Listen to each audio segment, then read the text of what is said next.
मैंने flight board करी दिल्ली से।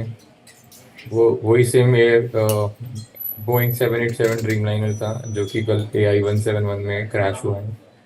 ये दिल्ली से फ्लाइट जब टेक ऑफ करी थी, ये AI-4231 बन के चली थी दिल्ली से। इसका स्केड्यूल डिपार्चर था 9:50 AM 12 जून 2025। और इसका अराइवल टाइम था अहमदाबाद में 11:30 AM 12 जून 2025। हमारा फ्लाइट जो AI-423 था दिल्ली से अहमदाबाद के लिए टेक ऑफ हुई है 10:07 पे एग्जैक्ट टेक ऑफ। और 10:13-14 पे ये लैंड हुआ है। मैंने इसका वीडियो शेयर किया है, उसमें एग्जैक्ट टाइमिंग है क्योंकि मैं this is what I do. मेरे है मैं टेक ऑफ लैंडिंग लैंडिंग के टाइम वीडियो बनाता हूँ। सो उसमें सारा कैप्चर हुआ है। फ्लाइट टेक ऑफ ओके था, कोई इशू नहीं लगा एज सच। जब मैं बैठा था बैठने वो इशू नहीं लगा। जब मैंने वीडियो रिकॉर्ड करी, मैंने बाद में देखा तो मुझे थोड़ा सा मुझे जस्ट मुझे मैं जिस चीज़ को क्लैरिफाई करना चाहता हूँ, बीइंग ए पैसेंजर, मुझे थोड़ा सा लगा कि कुछ मे बी कुछ थोड़ा अनयूजुअल मुझे लगा बाहर फ्लैप्स को देखकर, जो कि वीडियो में एक्सपर्ट्स बता पाएंगे कि वो अनयूजुअल था नहीं था, वट एवर इट इज। तो एक चीज़ तो मैं ये क्लैरिफाई करना चाहता हूँ आपके माध्यम से कि मैंने अपना ओपिनियन दिया है। मैंने ये नहीं बोला कि जो मैं बात बता रहा हूँ ये वो वैलिड पॉइंट्स है जिनसे कि प्लेन क्रैश हुआ होगा। I never said that, right. उसके बाद टेक ऑफ था। हमको थोड़ी देर में 20 मिनट बाद 20 25 मिनट बाद एवरीथिंग वाज गुड, ठीक है। बट क्रूजिंग ऑल्टीट्यूड पे मैंने फिर से चीज़ें वो बाहर विंडो के देखा तो वो एक जो टेक ऑफ के टाइम प्लाग का बिल्कुल पीछे एक पार्ट है बीच में है, वो नीचे हो रहा है बार बार नीचे ऊपर। तो वो क्रूजिंग ऑल्टीट्यूड पे से स्पेसिफिकली वही वाला पार्ट ऊपर नीचे हो रहा था, राइट। अब कुछ लोग बोलेंगे कि आपने वो रिकॉर्ड क्यों नहीं किया। आई एम ए ट्रैवलर, मैं एक नॉर्मल पैसेंजर हूँ, राइट। हाँ, मुझे एविएशन में इंटरेस्ट है। तो बट मैं हर चीज़ को अब रिकॉर्ड, अगर अब मैं ये तो है नहीं कि मैं अगर फ्लाइट में हूँ और ये फ्लाइट क्रैश हो गई है ये और मेरे पास जो प्रूफ थे और जो मैं बता रहा हूँ, I think people are expecting कि मैं हर चीज़ को रिकॉर्ड करता। इतना कोई नहीं करता है, ये चीज़ भी मैं क्लैरिफाई करना चाहता हूँ। उसके अलावा जो था, मैंने जैसे कि एक वीडियो डाला था सोशल मीडिया पे कि एसी वॉज नॉट वर्किंग। जब ग्राउंड पे था एसी नहीं चल रहा था। कई लोगों ने इस पे बोला, एविएशन एक्सपर्ट्स में जिनके साथ मैं समझता हूँ इस चीज़ को कि हाँ मे बी ये चीज़ हो सकती है, उन्होंने बोला कि for a better trust during take off AC को बंद करके रखा जाता है, ठीक है। सब लोग परेशान थे, गर्मी थी एटलीस्ट। हम सब ने, मतलब मेरे यहाँ तो मैंने तो कुछ बोल नहीं पाया क्योंकि मैं विंडो सीट पे था, मैं प्रेस कर रहा था उसको बार बार। But the cruise were in rush क्योंकि टेक ऑफ के लिए ऑलमोस्ट रेडी था फ्लाइट। पहले तो मैं बैठा रहा, मेरे को लगा हो जाएगा। टैक्सी के बाद, टैक्सी नहीं, जब पुशबैक हुआ तो फ्लाइट एक जगह पे खड़ी थी 10-15 मिनट के आसपास। तो उस टाइम वो था। और टेक ऑफ के बाद जो था, टेक ऑफ के बाद मैंने विंडो सीट से मिडिल सीट पे स्वैप कर लिया अपने फादर के साथ। हाँ, उसके बाद एसी का कंप्रेसर चलना स्टार्ट हुआ, लेकिन ऑन ऑफ करके ही था वो, ये नहीं कि एक कांस्टेंट टेम्परेचर। इट वाज कभी मतलब ठंडा है ठीक सा कर रहा है, कभी फिर वही सी गर्मी वाली फील आ रही है। मतलब जितनी भी एक नॉर्मल फ्लाइट होती है, ये भी नॉर्मल फ्लाइट ही थी वैसे तो, बट जो भी एक यूजुअल होता है टेम्परेचर और ये सब वैसा नहीं था। जो भी पहले उस फ्लाइट में और भी लोग थे, मैं रिक्वेस्ट करता हूँ कि उन लोगों से भी कनेक्ट किया जाए, क्योंकि जब हम अहमदाबाद लैंड किए थे और जो उनकी बस से हम अराइवल हॉल पे जा रहे थे, तो उसमें भी लोगों ने एंटर करने के बाद ये बोला था कि प्लेन से ठंडा एसी तो बस का एसी है, राइट। इसके अलावा मैंने जो अपना फीडबैक दिया सोशल मीडिया पे, वो मेरा फीडबैक था। It has nothing to do with the crash. मैंने ऐसा कहीं पे मेंशन नहीं किया। मैंने ये मेंशन ज़रूर किया था कि कुछ चीज़ें मुझे गड़बड़ लगी थी। बट एक बात बताइए कि हर बंदा दुनिया में है, सबके लिए हर चीज़ का अलग पर्सपेक्टिव है। और कुछ लोग बोल रहे कि आप पहले करते ट्वीट इसको, मैं एग्री करता हूँ अब। लेकिन मैं किसी मीटिंग से गया था अहमदाबाद में, राइट। और मेरा चेक इन लगेज भी नहीं था। मैं एयरपोर्ट से निकलते ही डायरेक्ट गाड़ी में बैठा हूँ, गाड़ी में बैठते ही मेरी मीटिंग स्टार्ट हो गई है। क्योंकि मेरे को शाम को ही, कल रात को ही वापस एयर इंडिया की फ्लाइट से दिल्ली आना था। मेरे पास टाइम बिल्कुल बहुत टाइट शेड्यूल था मेरा। मेरे को नहीं पता था ना ये प्लेन क्रैश होने वाला है, किसी को भी नहीं पता था प्लेन क्रैश होने वाला है, राइट। मैं, अगर ऐसा कुछ होता मैं इमीडिएटली डाल देता। मैं गाड़ी में बस बैठा, just took me 5 minutes 10 minutes to exit the airport. मैं गाड़ी में बैठा, मेरी मीटिंग वहीं से स्टार्ट हो गई थी। एंड मेरे को अहमदाबाद से 120 किलोमीटर दूर जाना था, फिर आना भी था, रूट पे ट्रैफिक भी होता है। So if people are expecting कि मेरे को पहले करना चाहिए था, आई नो करना चाहिए था, बट ऐसा कोई मतलब है नहीं। आप पर्सनली भी प्रॉब्लम हो सकती है किसी बंदे की, या पर्सनली भी कुछ रीजन हो सकते हैं बंदे के किसी के, कि मैं गाड़ी में बैठा, मेरी मीटिंग स्टार्ट थी, मेरे फ़ोन की बैटरी कम थी, मैंने फ़ोन को चार्जिंग पे लगाया गाड़ी में ही, और उस टाइम थ्रू आउट मैंने मीटिंग करी, ये सोच के जैसे ही मीटिंग ओवर होगी मैं करूँगा। एंड टू बी ऑनेस्ट, मेरा मीटिंग उस टाइम बस थोड़ा सा गाड़ी में ये था कि चलो अब रेस्टोरेंट चल रहे हैं, वी हैव लंच टुगेदर, तो मैंने कहा चलो ठीक है, मैं एक बार ट्वीट कर देता हूँ यार ये वाला इशू ना। जैसे ही मैंने ट्विटर खोलने से पहले अपना इंस्टाग्राम देखा तो किसी ने मुझे ऑलरेडी डीएम कर रखा था। फिर मैंने गूगल किया, आई गॉट स्केयर्ड कि यार ये तो वही प्लेन था जिससे हम आए हैं। राइट, ये था मेरे साथ। इसके अलावा एक इन फ्लाइट एंटरटेनमेंट की मैंने कंप्लेन करी है, शिकायत करी थी उसमें। इन फ्लाइट एंटरटेनमेंट की शिकायत के अलावा मैंने एक चीज़ बताई थी ये कई मीडिया चैनल्स को कल, कि मेरे को ऊपर ओवरहेड में एक इतना सा स्पेस था, सिल्वर फॉइल और ब्लैक वायर उधर दिख रहा था, उस पे 2 टिश्यू लटके थे। बट उस वही बात है, जिस टाइम ये मैं उस टाइम क्या था, लैंडिंग के टाइम मैंने वापस से सीट जो थी अपनी स्वैप कर ली थी पापा के साथ। मैंने बोला ठीक है मैं इधर आता हूँ, मैं देखना चाहता हूँ लैंडिंग, और 5-7 मिनट में लैंड कर जाएंगे, तो कोई नहीं, अगर धूप भी आएगी तो मैं सह लूंगा धूप। ठीक है, मैंने वो किया। उस टाइम में मैंने नोटिस किया लैंड कर रहे थे, तो मैंने कहा ओके चलो वी आर लैंडिंग नाउ। क्योंकि आज एक चीज और मैं यहाँ पे सबसे पूछना चाहता हूँ, चाहे एयर इंडिया हो, चाहे आ, वो लोग हैं जो ट्रोल भी कर रहे हैं मुझे सोशल मीडिया पे, क्योंकि ट्रोलिंग हमारे देश में बहुत कॉमन चीज है। अगर कोई चीज हाइप बन जाती है, कोई चाहे एक वैलिड रीजन के साथ बन रही है, but people are not able to digest the fact. ठीक है, तो उसमें बहुत लोगों ने ट्रोल ट्रोल मुझे किया कि बहुत लोगों की जान बच सकती थी, ये था वो था। मैं इस चीज को एग्री कर रहा हूँ, बट एक चीज जो मैं पूछना चाहता हूँ और जो सब लोग डीप इनसाइट जानते हैं, क्या मेरे कोई भी इशू में रिपोर्ट करता अगर एयर इंडिया को, क्या एयर इंडिया उस पर एक्शन लेता?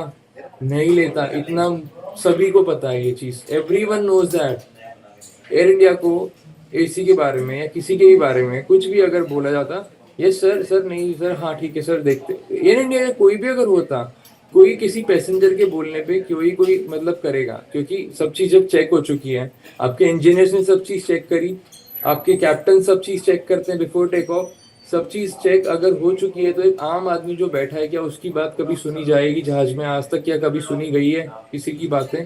एसी की तो आप बहुत इंसिडेंट देखते हैं ना पहले भी न्यूज में, कि सफोकेशन होती है पैसेंजर को, पैसेंजर ने शिकायत करी, क्या उनका एसी अभी तक कभी ऑन हुआ है? इंडिया की न्यूज ही मैं डिस्कस करना चाहता हूँ इस पे। क्या कभी किसी ने कोई कार्रवाई करी थी इस पे? नहीं करी थी। अब लोग कैसे एक्सपेक्ट कर रहे हैं कि अगर मैं बता देता या कुछ मैं बोल देता तो। कई लोगों ने बोला, आपने लैंडिंग के बाद बोला ये चीज, लैंडिंग के बाद जब मैं लैंड कर गया, मेरा स्केड्यूल इतना टाइट था, हमको प्लेन से डिबोर्ड किया, सीधा बस में एंटर कर गए हम। बस से मैं सीधा अराइवल हॉल में मैं सीधा एग्जिट कर गया, ना मेरा चेक इन का लगेज था ना कुछ था। मैं रुका ही नहीं वहां पे, तो मैं बात किससे करता? मैं तो ट्वीट करता था ना उस चीज को, मैं ट्वीट राइट। करता। राइट। आकाश, आपसे मैं ये जानना चाहता हूँ कि मैंने मुझे जितना पता है कि जब फ्लाइट में हम होते हैं तब वो विंडो शील्ड खुला रखा जाता है टेक ऑफ के वक्त, इसलिए ताकि हम अगर कोई एनोमली देखे तो उसको रिपोर्ट कर पाए। और मैंने देखा आपके वीडियो पे कि आप बार बार फ्लाइट अटेंडेंट्स को बुलाना चाह रहे थे बट कोई आ नहीं रहा था। तो ऐसा भी कुछ है कि आप रिपोर्ट करना चाहते थे पर आप कर नहीं पाए कोई चीज़ को, आप बोलना चाहते थे कि ऐसे ही ऑन नहीं हो रहा, जो अनयूजुअल है? बिल्कुल बिल्कुल। सो बोइंग 787 ड्रीमलाइनर के बारे में थोड़ा सा कुछ बताना चाहता हूँ, क्योंकि कल मेरा फर्स्ट नहीं था 787 ड्रीमलाइनर। मैंने एयर इंडिया के 787-8 ड्रीमलाइनर में पहले भी फ्लाई किया है, मुंबई टू दिल्ली, जो कि आगे हांगकांग गया था, 2019 की बात है ये। ठीक है, इसके अलावा भी मैंने फ्लाई किया, मैंने वर्जिन अटलांटिक का भी बोइंग 787 फ्लाई किया था, 787-9 2015 में दिल्ली लंदन फ्लाइट कर लिया था मैंने। इसमें क्या चीज़ होती है ना, थोड़ा सा इसमें थोड़ी सी चीज़ जो बाकी एयरक्राफ्ट में हटके क्या होता है, कि जैसे विंडो पे शेड्स होते हैं आपके ऊपर नीचे करते हुए, आपने बिल्कुल करेक्ट बोला कि वो ऊपर रहते हैं टेक ऑफ लैंडिंग के टाइम में, राइट। बट 787 में वो होता नहीं, उसमें क्या होता है, नॉर्मली रहता है टेक ऑफ लैंडिंग के टाइम वो कैप्टन के कंट्रोल में रहता है कि कितनी विजिबिलिटी उसमें होती है। उसमें बटन होता है वन, मतलब एक ऊपर लाइट का, नीचे डार्क करने का। तो 1 2 3 4 5, लाइट पे पहले 2 पॉइंट्स रहते हैं, फिर तीसरा जो होता है वो बिल्कुल बीच में रहता है, ना ज्यादा लाइट ना ज्यादा डार्क। और नीचे के 2 होते हैं वो डार्क कर देते हैं उसको, शेड को, ग्लास को ना, ताकि बाहर का नहीं दिखता है। ठीक है, तो इसमें पहली चीज तो ऊपर नीचे करने का विंडो में नहीं होता। दूसरी चीज जो कैबिन क्रू को बुलाने का है, यू आर एब्सोल्युटली करेक्ट, मैं बार बार बुलाना चाह रहा था जब प्लेन ग्राउंड पे था, क्योंकि जब बोर्ड किया तो चलो कई बार वो वाली चीज फील हुई, कई बार एसी नहीं चलता, लेकिन जब प्लेन पुशबैक हुआ है, जब प्लेन के डोर्स बंद हो जाते हैं तो पुशबैक के बाद जनरली जनरली पुशबैक के बाद और जब तक टैक्सी पे जाता है वो एसी स्टार्ट हो जाता है। और पुशबैक पे जब प्लेन 10-15 मिनट खड़ा रहा तो मेरे को कहीं ना कहीं मेरे को इंट्यूशन हुई, मैंने कहा this that is not in the video but I told my dad about that कि पापा I think there is some technical fault in this plane, एक तो एसी नहीं चलता। ठीक है, और पता नहीं मुझे कुछ होता है यार, कई लोगों को पहले नेगेटिव वाइब्स आने लगती हैं। ठीक है, तो मेरे को लगा आई थिंक मेरे को है ना कुछ, I am not feeling anything good with this, मेरे को कुछ अच्छी वाइब नहीं आ रही। मैंने कहा कहीं को कल को ऐसा ना हो जाए कि फ्लाइट डिले हो जाए, और मैंने कहा हमको शाम को ही वापस आना और इतना टाइट शेड्यूल है तो कैसे, how we will managing it. ठीक है, तो ये चीज थी। हाँ, मैं कैबिन क्रू को मैं बुला रहा था, देख रहे थे आप कि हाँ 787 ड्रीम लाइनर में ऊपर भी जो है ना बस आपकी लाइट्स होती है और एसी के वेंट होते हैं, कोई बटन नहीं होता वहां पे, ना लाइट ऑन करने का ना क्रू को बुलाने का। तो रिमोट में था, उससे मैं कर रहा, मेरे पापा का सीट पे था, उससे ही मैंने ट्राई किया, those remotes were not working at all. So people who are after me कि आप इन फ्लाइट एंटरटेनमेंट के बारे में कोई क्रैश का लेना देना नहीं है, बट अगर कोई पैसेंजर कंप्लेंट करना चाहता है किसी इशू के बारे में, और क्या एसी का बंद होना, लोग बोल रहे हैं कि सेफ्टी कंसर्न नहीं है, एक चीज मैं जानना चाहता हूँ, लोगों से पूछना चाहता हूँ, मेरे को सफोकेशन बहुत हो रही थी। ठीक है, मेरे फादर सीओपीडी के पेशेंट है, सीनियर सिटीजन भी हैं वो। ठीक है, उनको ब्रीदिंग इश्यूज हो रहा था। ठीक है, कल को कुछ हमें हो जाता है, इतने फ्लाइट में लोग थे और भी सीनियर सिटीजन लोग थे, कौन रेस्पॉन्सिबल होता? जो आज सोशल मीडिया पे बैठ के बात कर रहे हैं इस चीज को कि इसका कोई लेना देना नहीं, मैंने नहीं बोला एक बार भी लेना देना है, but safety of a passenger is safety, right? चाहे वो ऑन ग्राउंड हो, चाहे वो हवा में हो। अब प्लेन क्रैश हो गया, people are no more, I know this is very unfortunate, but people who have survived, उनका भी एक लकी सर्वाइवल है ये, बिल्कुल जो है हमें दूसरी लाइफ मिली है भगवान जी से, and we all are very thankful to that. AC नहीं चलने से भी दिक्कतें होती हैं लोगों को, बहुत लोगों को दिक्कत है, सफोकेशन होती है, कोई एस्थमेटिक पेशेंट है, बहुत प्रॉब्लम्स होती है। कल को किसी को कुछ हो जाए, कुछ भी होता, तो फिर भी क्या लोग इस तरीके की बातें करते हैं? तो राइट। चीजें मैं बुलाना चाह रहा था, but I was hopeless, helpless, मैं नहीं कर पाया। और फिर टैक्सी वे के पास कैबिन क्रू भी कुछ टाइम में अपना सीट ले लेता है, और मतलब उनका भी they are also in very very rush, तो उसमें कुछ बात नहीं हो पाई। टेक ऑफ के बाद क्या था, मैं उसका क्लैरिफाई करता हूँ कि मैंने जैसे कि बताया, थोड़ा ऊपर कंप्रेसर ऑन ऑफ था, तो मैं विंडो सीट से इधर आया ताकि मेरे को गर्मी ना लगे, धूप ना है। और यहाँ पे आके फिर मतलब 5-7 मिनट बाद तो सीट बेल्ट साइन ऑफ होता है, 7 मिनट्स अप्रॉक्स। केबिन क्रू आता है, वो प्रिपेयर करता है मील सर्व करने के लिए, तो वही जब तक कि वो खाना लेके आए 20-25 मिनट में, तो ऑन ऑफ से थोड़ा सा ओके हो गया था, मतलब बिल्कुल पसीना नहीं आ रहा था। तो मैंने कहा ओके चलो ठीक है यार, 35 मिनट की बात है, हो गया, मैंने वीडियो बना ली, मैं ट्वीट कर दूंगा एयर इंडिया में। राइट। और एक चीज़ आकाश, आपने बोला था कि आपने ऊपर कुछ फॉइल जैसा, वायर जैसा कुछ आपने नोटिस किया था। एग्ज़ैक्टली कहाँ पे नोटिस किया था उसको, अगर आप थोड़ा डिस्क्राइब करके बता पाओ? देखो और क्या क्या, आपको लगता है कि ये एग्ज़ैक्टली क्या था? अगर आपको क्या लगा? अलग अलग एयरक्राफ्ट का अलग अलग बिल्ट होता है अंदर से। ठीक है, A321 जैसे कल मैं शाम को आया, तो A321 जैसे ABCDEF, ठीक है, इसमें 6 सीट होती है एक साथ। तो इसका जैसे कि जो विंडो सीट पे बैठता है ना, उसके वहां पे हल्का सा कर्व रहता है, इस तरीके का एक कर्व रहता है ऊपर। ठीक है, कल जो था 787 उसमें कर्व नहीं रहता। 787 का है ना, जैसे कि मेरी C25AB थी, तो ओवरहेड केबिन जो होते हैं वो यूजुअली जैसे नॉर्मली आप देखते हैं इधर से किया ऐसे खुल जाते हैं, लेकिन जो मेरी सीट थी और आगे की 1-2 सीट और मेरे पीछे 1-2 सीट, उनका क्या था, नॉर्मली वाला ओवरहेड केबिन नहीं था। ये हर प्लेन का अलग अलग सिस्टम होता है, वो ऐसा था क्या, मतलब ओवरहेड केबिन ना इस तरीके का था कुछ ऐसा, यूजुअली बाहर निकला हुआ वो नहीं था कि जो बाहर, इसलिए वो ऐसा था। एक्चुअली क्या होता है, बाहर से जो होता है उसको हम खोलते हैं तो ऊपर की तरफ जाता है, खुलता है। जो वो वाला था वो क्या था कि नहीं, बाहर वाला भी अंदर की तरफ ही नहीं, हाँ ऊपर की तरफ खुलता है, उसको फिर पुश करते हैं, राइट। और जो उस तरफ था, जिधर मेरी सीट के ऊपर, वो ऐसे वाला, तो उसको क्या था, ऊपर से पुश करो तो वो नीचे की तरफ खुलता है। मैंने तो ओवरहेड कैबिन में भी अपना सामान ही रखा, मेरे पास छोटा सा एक बैकपैक था बस, हम दोनों के पास एक छोटा सा बैकपैक था, तो हमें वो तो सीट के नीचे ही सामने वाली सीट पे रख दो बस। ठीक है, तो उस तरीके, अब उस तरीके का जब इधर मेरी सीट पे था, तो मेरी सीट पे, विंडो सीट पे जो एक डिजाइन था, डेट वॉज स्ट्रेट, मतलब विंडो से पूरा स्ट्रेट था, वो कर्व नहीं था जैसे A321 में कर्व मैं बता रहा हूँ, वो स्ट्रेट था। तो स्ट्रेट में जो ये एसी ओवरहेड होता है जिसमें एसी वेंट्स और ये लाइट वाइट होती है, उसके साइड में इतना सा कुछ एक स्पेस था, जैसा कि मैंने बताया कि उस स्पेस में एक सिल्वर कॉइल, ब्लैक वायर और टिश्यू।